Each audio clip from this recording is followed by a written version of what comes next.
De l'extérieur, le dépanneur Sylvestre semble plutôt banal. Mais à l'intérieur, c'est une toute autre histoire.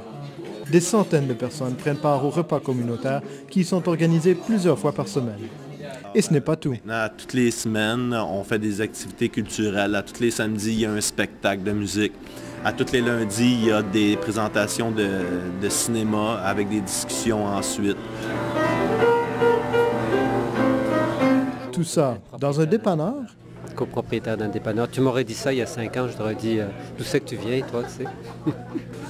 Puis c'est une surprise dans le sens que on se rend compte que c'est un peu la suite de logique de ce qu'on faisait à ce moment-là, parce qu'on avait une espèce de réseau d'entraide spontané là, à partir d'urgences sociales qui se vivaient. Puis à un moment donné, ça prenait quelque chose, ça prenait un lieu de rencontre. La trentaine de fondateurs organisaient déjà des repas partage entre eux, mais ils cherchaient un lieu ouvert où tous seraient les bienvenus. Puis en faisant le tour finalement des différents endroits, c'est comme si c'est devenu la logique même d'acheter un dépanneur parce qu'on se disait qu'un dépanneur, c'est un endroit où tout le monde ose rentrer. Il n'y a pas d'autre endroit. Je veux dire, quel que soit ton âge, quel que soit ton niveau social, ton origine ethnique, ta richesse ou quoi que ce soit, tu oses rentrer dans un dépanneur. C'est grâce à leur esprit d'initiative que depuis près de 4 ans, le dépanneur Sylvestre a pu venir en aide à des centaines de personnes. Et ici, tous les moyens sont bons pour rendre service à la communauté. Il y a le marché solidaire du samedi, où les gens peuvent se procurer à rabais des produits biologiques et équitables de toutes sortes, la boutique de vêtements d'occasion, et bien sûr, il y a les multiples repas à contribution volontaire, dont le célèbre brunch du dimanche matin. Le dépanneur Sylvestre n'aide pas seulement la communauté locale, il aide aussi à l'étranger.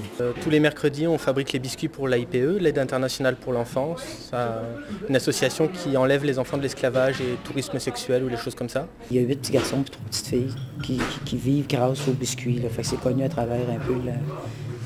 Fait que c'est pas cher, 4 pièces, c'est en cacao, puis c'est vidéo, puis c'est bon.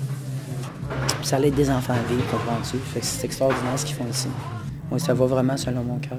Le dépanneur Sylvestre change le monde, petit à petit. Mais il change aussi des vies. Le jour où je suis arrivé, j'étais vraiment... moi, j'étais alcoolique. Puis j'étais dans la rue complètement. Puis on m'a accueilli ici, non comme un alcoolique, mais plutôt comme un être humain qui a des souffrances, puis qui allège ses souffrances avec l'alcool. Alors, de ce moment-là, en manque de jugement, j'ai adopté la place, puis j'y suis depuis ce temps-là. C'était fermé ici, là, à un moment donné, ce soir. Puis j'étais pas loin d'ici d'une maison de répit, là, en santé mentale. Puis je me sens déprimée comme ça se peut pas, là. Je m'ennuie. Je m'en viens ici, puis je sens l'énergie. Je me prends une roche, elle est noire, blanche, avec de la peinture orange qu'il y a sur les murs à l'extérieur. Puis juste cette petite roche-là, là, il y avait assez d'énergie, d'amour, ça me rappelait des belles affaires, ça m'a sauvé la vie.